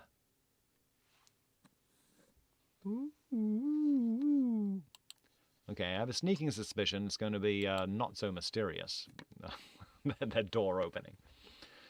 Man, okay. But that's as far as we're going with that today. Good gracious. Pretty good, pretty good. Okay, so we will, we'll there's still 2 more chapters to go. But we don't have time to do that today. It's already 20 minutes to noon right now. So we will read the final 2 chapters this coming Monday. Yeah. Man. Yeah, like I said at the beginning, it's been a long time since I've managed to time it so that a book does not end on our last day on a Thursday. Yeah, we kind of blew it on this one. But this is a bit longer than I thought it was going to be. A little more drawn out. Man, it's been good so far. But, yeah, it's very very different from our normal fare. So at any rate, yeah, on Monday we will continue with the final two chapters. The final two chapters. The story, we will start a new book on Tuesday. Yeah, I don't know what it is yet though. I don't know what it is. It'll be good though. They're always good, right?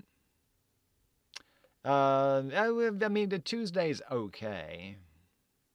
Tuesday's okay. It's just when you get to like Wednesday or especially Thursday, starting a brand new book on a Thursday just sucks because it's like you forget everything by the time Monday rolls around. I mean, I guess it's a little different. Everything's archived on YouTube now, I guess, so it's easier to get caught up with. But for the most part, I've been pretty good at ending a book on a Thursday. And yeah, I know. Okay. Oh boy. R.C. Kohler says, "What's on the agenda for this evening?" It's going to be we'll do some Forza Motorsport 7. We're going to do a bit of that. And I need to get caught up with some Phantasy Star because I haven't done that. So yeah, a bit of car racing. Tomorrow or Friday and Saturday. On one of those 2 days, I'm going to be teaming up with Lady Magritte to get at least a level done in the Halo 2 Legendary Co-op. Because I'm way behind on that. And hopefully with better internets now. With better internets, we should be able to not have the game crash. Yeah. Melissa's all about the Phantasy Star. If I would apply myself, I could push through to the end today. Well, I don't have the time. I don't have the time. I wish I did, Anya. I wish I lived a life of decadent luxury. That would be nice. Dr. B says, studying crewmate strats for Among Us. On Friday or Sunday, just found a big brain strat that will catch any imposter off guard. Oh yeah, that reminds me. Yeah, so yeah, Fridays and Sundays we've been sneaking in a little Among Us action as well. Yeah, it's always been fun. How you doing, Dr. B? Very good. You going to be here for some Forza tonight, says RC? Okay. Yeah. That's good. The motorsport. I keep it pretty simple. We were going to try out the different online racing modes. It just makes it easy for people to hop in and hop out, as the night goes by. Get some of that done. But yeah, we need to get some. So and then Phantasy Star. Yeah. So Friday and Saturday we'll get some a Halo Legendary Co-op going. Hopefully teaming up with the Lady Magritte. Also some Halo 5, just like open lobby. Just stuff for that. I need to finish Carrion too. Yeah, so Friday we'll be finishing Carrion. I got so stuck on it right now that I actually had to go look up a walkthrough on YouTube just to see what I'm missing, and now I know what I'm missing. I still don't know how to get there, but I know what I'm missing now. Yeah. You have Dr. B just realized you have Halo 5 Guardians on your Xbox. Yes, I can enjoy. Yeah. We at least once a week. At least once a week. When I was streaming games 7 nights a week, yeah, it'll be 2-3 nights a week. But yeah, I had to draw that down. So before I take off, actually no, we still got a little time to read something. Let's do that. Let me pull up another book. 1 second. Okay, yeah. So we'll continue with that on Monday. Let's pull up another short story to read. We'll just here we go. We got 15 minutes. So let's pull up our the next little story in.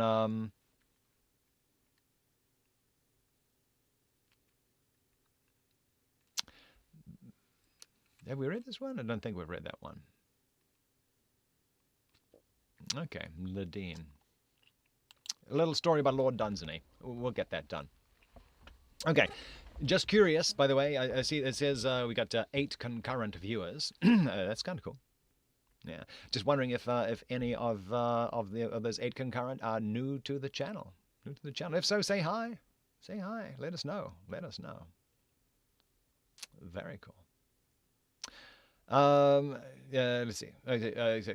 So Dr. B is going to join us the next time. The Halo. Yeah, I got so many games on my Xbox. I started playing through some of them, which because I just install pretty much everything that I find interesting looking from Game Pass. And last night, yeah, played some of them, keeping some of them, uninstalled others. William Blanton says he's new. Yeah, all right. You're lying like a one-legged dog. Yeah. All right. Okay. There's yeah. We know Mr. Blanton. Anya's newer than him. Well, relatively, I guess. Good Lord. Okay. Oh, just in case anyone's catching this on an archive, yeah. Book club Monday through Thursday mornings here on YouTube. It's live, and of course we leave an archive up. But we also do gaming Thursday through Sunday on Twitch, twitch.tv/playcarrington. And yeah, we do lots of open lobby stuff there as well. Yeah, so people join in all the time. Have a good time with it. Okay, let's do it. We're going to read a short story. Might have time for one, maybe two. We'll see. We'll see. Mlideen by Lord Dunsany. Upon an evening of the forgotten years, the gods were seated upon Maura Nawat, above Mlideen, holding the avalanche in leash. All in the middle city stood the temples of the city's priests, and hither came all the people of Mlideen to bring them gifts. And there it was the wont of the city's priests to carve them gods for Mlideen. For in a room apart in the temple of Eld, in the midst of the temples that stood in the middle city of Mlideen, there lay a book called the Book of Beautiful Devices, writ in a language that no man may read, and writ long ago, telling how a man may make for himself gods that shall neither rage nor seek revenge against a little people. And ever the priests came forth from reading in the Book of Beautiful Devices, and ever they sought to make benignant gods. And all the gods that were made were different from each other, only their eyes turned all upon Mlideen. But upon Maura Nawut, for all of the forgotten years, the gods had waited and forborne until the people of Mlideen should have carven 100 gods. Never came the lightnings from Maura Nawut crashing upon Mlideen, nor blight on harvests, nor pestilence in the city. Only upon Maura Nawut the gods sat and smiled. The people of Mlideen had said, Yoma is God, and the gods sat and smiled. And after the forgetting of Yoma and the passing of years, the people had said, Zungari is God, and the gods sat and smiled. Then on the altar of Zungari, a priest had sat a figure squat, carven in purple agate, saying, Yazun is God. Still the gods sat and smiled. About the feet of Yonu, Bazun, Nidesh, and Sundrom. About the feet of Yonu, Bazun, Nadesh, and Sundrau had gone the worship of the people of Mlideen, and still the gods sat, holding the avalanche in leash above the city. There set a great calm towards sunset over the heights, and Maura Nawut stood up still with gleaming snow, and into the hot city cool breezes blew from his benignant slopes, as Tarsai Zalo, high prophet of Mlideen, carved out of a great sapphire the city's 100th god. And then upon Maura Nawut the gods turned away, saying, 100 infamies have now been wrought. And they looked no longer upon Mlideen, and held the avalanche no more in leash. And he leapt forward, howling.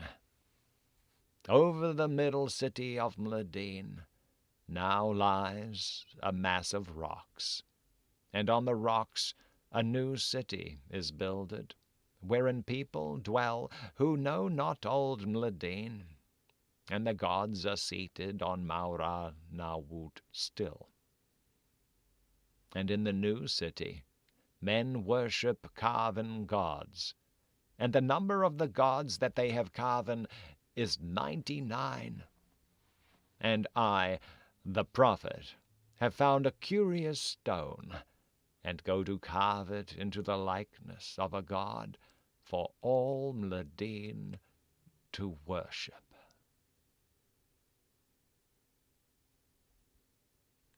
Yeah, well, just a little bit. Man, I'm really liking that one there. Time and the Gods. Such a good book. A collection of short stories. Much better than The Gods of Pagania.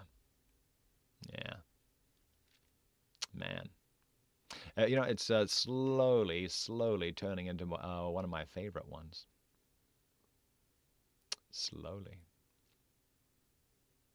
All right. I think we still got time for it. That was a very, very short one. So let's open up our big old book of Lovecraft. See what happens. Open sesame. So we just need something super short here. The Polaris. How long is the tree? Have we even read it? Oh yeah, we have. Yeah, this one about the two sculptors. Celipha. 1, 2, 3, 4, 5, 6, 7, 8, 9, 10, 11, 12, 13, 14, 15, 16, 17, 18, 19, 19. 1, 2, 3, 4, 5, 6, 7, 8, 9, 10, 11, 12, 13, 14, 15, 16, 17, 18, 19, 20. 1, 2, 3, 4. The temple.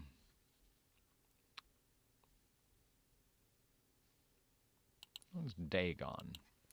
1, 2, 3, 4, 5, 6, 7, 8, 9, 10, 11, 12, 13, 14, 15, 16, 17. Let's read Dagon. 17 pages. It'll take us a little over time, but that's okay. A little Lovecraft action. Can't go wrong with that. Ooh, looks like we've got someone new in the channel too. Okay, yeah, so we're going to wind up our Thursday book club with a little piece from H.P. Lovecraft.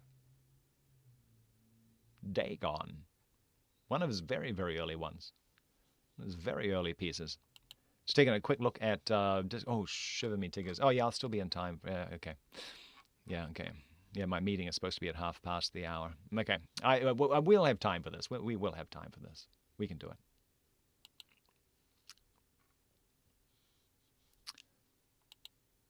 Dagon. I am writing this under an appreciable mental strain, since by tonight I shall be no more. Penniless, and at the end of my supply of the drug which alone makes life endurable, I can bear the torture no longer, and shall cast myself from this garret window into the squalid street below. Do not think from my slavery to morphine that I am a weakling or a degenerate. When you have read these hastily scrawled pages, you may guess, though never fully realize, why it is that I must have forgetfulness or death. Anya's all 1917, holy moly. We were just reading some Nathaniel Hawthorne. This is like 1850 odd, I think. Makes H.P. Lovecraft look like a spring chicken. It was in one of the most open and least frequented parts of the broad Pacific that the packet, of which I was supercargo, fell a victim to the German sea raider. The Great War was then at its very beginning, and the ocean forces of the Hun had not completely sunk to their later degradation, so that our vessel was made a legitimate prize, whilst we of her crew were treated with all the fairness and consideration due us as naval prisoners. So liberal, indeed, was the discipline of our captors that 5 days after we were taken, I managed to escape alone in a small boat with water and provisions for a good length of time. When I finally found myself adrift and free, I had but little idea of my surroundings. Never a competent navigator, I could only guess vaguely by the sun and stars that I was somewhat south of the equator. Of the longitude I knew nothing, and no island or coastline was in sight. The weather kept fair, and for uncounted days I drifted aimlessly beneath the scorching sun, waiting either for some passing ship or to be cast on the shores of some habitable land. But neither ship nor land appeared, and I began to despair in my solitude upon the heaving vastness of unbroken blue. The change happened whilst I slept. Its details I shall never know, for my slumber, though troubled and dream-infested, was continuous. When at last I awaked, it was to discover myself half sucked into a slimy expanse of hellish black mire, which extended about me in monotonous undulations as far as I could see, and in which my boat lay grounded some distance away. Though one might well imagine that my first sensation would be of wonder at so prodigious and unexpected a transformation of scenery, I was in reality more horrified than astonished. For there was in the air and in the rotting soil a sinister quality which chilled me to the very core. The region was putrid with the carcasses of decaying fish, and of other less describable things which I saw protruding from the nasty mud of the unending plain. Perhaps I should not hope to convey in mere words the unutterable hideousness that can dwell in absolute silence and barren immensity. There was nothing within hearing, and nothing in sight save a vast reach of black slime. Yet the very completeness of the stillness and the homogeneity of the landscape oppressed me with a nauseating fear. The sun was blazing down from the sky, which seemed to me almost black in its cloudless cruelty, as though reflecting the inky marsh beneath my feet. As I crawled into the stranded boat, I realized that only one theory could explain my position. Through some unprecedented volcanic upheaval, a portion of the ocean floor must have been thrown to the surface, exposing regions which for innumerable millions of years had lain hidden under unfathomable watery depths. So great was the extent of the new land which had risen beneath me that I could not detect the faintest noise of the surging ocean, strain my ears as I might. Nor were there any sea fowl to prey upon the dead things. For several hours I sat, thinking or brooding in the boat, which lay upon its side, and afforded a slight shade as the sun moved across the heavens. As the day progressed, the ground lost some of its stickiness, and seemed likely to dry sufficiently for traveling purposes in a short time. That night I slept but little, and the next day I made for myself a pack containing food and water, preparatory to an overland journey in search of the vanished sea and possible rescue. On the third morning I found the soil dry enough to walk upon with ease. The odor of the fish was maddening, but I was too much concerned with graver things to mind so slight an evil, and set out boldly for an unknown goal. All day I forged steadily westward, guided by a far-away hummock which rose higher than any other elevation on the rolling desert. That night I encamped, and on the following day still travelled towards the hummock, though that object seemed scarcely nearer than when I had first espied it. By the fourth evening I attained the base of the mound, which turned out to be much higher than it had appeared from a distance, an intervening valley setting it out in sharper relief from the general surface. Too weary to ascend, I slept in the shadow of the hill. I know not why my dreams were so wild that night, but ere the waning and fantastically gibbous moon had risen far above the eastern plain, I was awake in a cold perspiration, determined to sleep no more. Such visions as I had experienced were too much for me to endure again, and in the glow of the moon I saw how unwise I had been to travel by day. Without the glare of the parching sun, my journey would have cost me less energy. Indeed, I now felt quite able to perform the ascent which had deterred me at sunset. It says reconnection successful. Was there did people notice a break, by the way? That was kind of weird. It said OBS disconnecting and reconnecting. Oh, let's go back a page.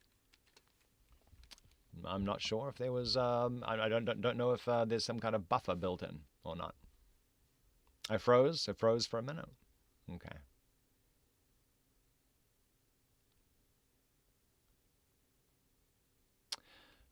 Interesting. Okay, hopefully this is still going to be one video. Yeah. Okay, that was not good. Okay. And in the glow of the moon, I saw how unwise I had been to travel by day. Without the glare of the parching sun, my journey would have cost me less energy. Indeed, I now felt quite able to perform the ascent which had deterred me at sunset. Picking up my pack, I started for the crest of the eminence. I have said that the unbroken monotony of the rolling plain was a source of vague horror to me. But I think my horror was greater when I gained the summit of the mound and looked down the other side into an immeasurable pit or canyon whose black recesses the moon had not yet soared high enough to illumine. I felt myself on the edge of the world, peering over the rim into a fathomless chaos of eternal night. Through my terror ran curious reminiscences of Paradise Lost and of Satan's hideous climb through the unfashioned realms of darkness. As the moon climbed higher in the sky, I began to see that the slopes of the valley were not quite so perpendicular as I had imagined. Ledges and outcroppings of rock afforded fairly easy footholds for a descent, whilst after a drop of a few hundred feet the declivity became very gradual. Urged on by an impulse which I cannot definitely analyze, I scrambled with difficulty down the rocks and stood on the gentler slope beneath, gazing into the Stygian deeps where no light had yet penetrated. All at once my attention was captured by a vast and singular object on the opposite slope, which rose steeply about 100 yards ahead of me. An object that gleamed whitely in the newly bestowed rays of the ascending moon. That it was merely a gigantic piece of stone, I soon assured myself. But I was conscious of a distinct impression that its contour and position were not altogether the work of nature. A closer scrutiny filled me with sensations I cannot express. For despite its enormous magnitude and its position in an abyss which had yawned at the bottom of the sea since the world was young, I perceived beyond a doubt that the strange object was a well-shaped monolith whose massive bulk had known the workmanship and perhaps the worship of living and thinking creatures. Dazed and frightened, yet not without a certain thrill of the scientist's or archaeologist's delight, I examined my surroundings more closely. The moon, now near the zenith, shone weirdly and vividly above the towering steeps that hemmed in the chasm, and revealed the fact that a far-flung body of water flowed at the bottom, winding out of sight in both directions, and almost lapping my feet as I stood on the slope. Across the chasm, the wavelets washed the base of the cyclopean monolith, on whose surface I could now trace both inscriptions and crude sculptures. The writing was in a system of hieroglyphics unknown to me, and unlike anything I had ever seen in books, consisting for the most part of conventionalized aquatic symbols such as fishes, eels, octopi, crustaceans, mollusks, whales, and the like. Several characters obviously represented marine things which are unknown to the modern world, but whose decomposing forms I had observed on the ocean-risen plain. It was the pictorial carving, however, that did most to hold me spellbound. Plainly visible across the intervening water on account of their enormous size were an array of bas-reliefs, whose subjects would have excited the envy of a Dore. I think that these things were supposed to depict men. At least, a certain sort of men. Though the creatures were shown disporting like fishes in the waters of some marine grotto, or paying homage at some monolithic shrine which appeared to be under the waves as well. Of their faces and forms I dare not speak in detail, for the mere remembrance makes me grow faint. Grotesque beyond the imagination of a Poe or a Bulwer, they were damnably human in general outline, despite webbed hands and feet, shockingly wide and flabby lips, glassy, bulging eyes, and other features less pleasant to recall. Curiously enough, they seem to have been chiseled badly out of proportion with their scenic background, for one of the creatures was shown in the act of killing a whale, represented as but little larger than himself. I remarked, as I say, their grotesqueness and strange size, but in a moment decided that they were merely the imaginary gods of some primitive fishing or seafaring tribe, some tribe whose last descendant had perished eras before the first ancestor of the Piltdown or Neanderthal man was born. Awestruck at this unexpected glimpse into a past beyond the conception of the most daring anthropologist, I stood musing, while the moon cast queer reflections on the silent channel before me. Then suddenly I saw it, with only a slight churning to mark its rise to the surface. The thing slid into view above the dark waters. Vast, Polyphemus-like and loathsome, it darted like a stupendous monster of nightmares to the monolith, about which it flung its gigantic, scaly arms, the while it bowed its hideous head and gave vent to certain measured sounds. I think I went mad then. Of my frantic ascent of the slope and cliff, and of my delirious journey back to the stranded boat, I remember little. I believe I sang a great deal, and laughed oddly when I was unable to sing. I have indistinct recollections of a great storm some time after I reached the boat. At any rate, I know that I heard peals of thunder and other tones which nature utters only in her wildest moods. When I came out of the shadows, I was in a San Francisco hospital, brought thither by the captain of the American ship which had picked up my boat in mid-ocean. In my delirium I had said much, but found that my words had been given scant attention. Of any land upheaval in the Pacific my rescuers knew nothing, nor did I deem it necessary to insist upon a thing which I knew they could not believe. Once I sought out a celebrated ethnologist, and amused him with peculiar questions regarding the ancient Philistine legend of Dagon, the fish god. But soon perceiving that he was hopelessly conventional, I did not press my inquiries. It is at night, especially when the moon is gibbous and waning, that I see the thing.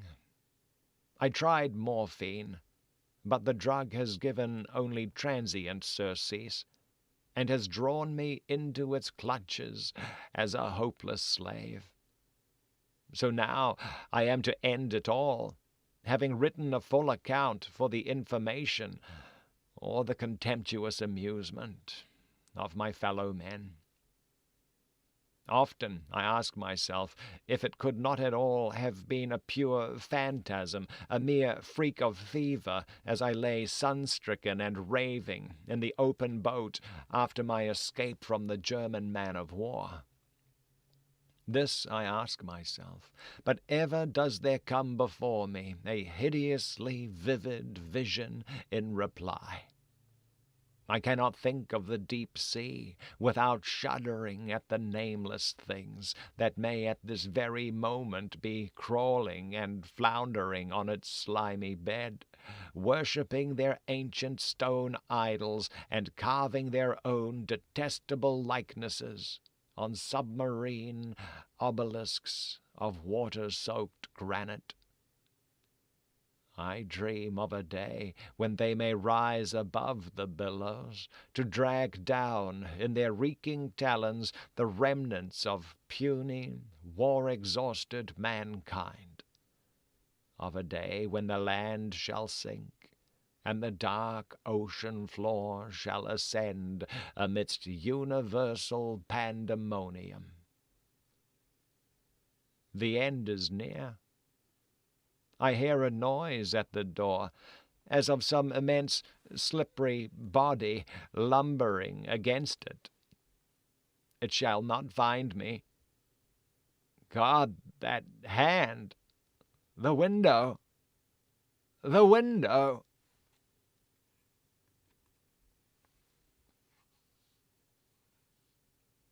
And that brings us to the end. Yeah, all righty. Land shock. It's going up, ringing the doorbells. Land shark. Telegram. Yeah.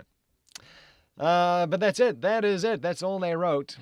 That's all they wrote, or at least that's all the time we got to read.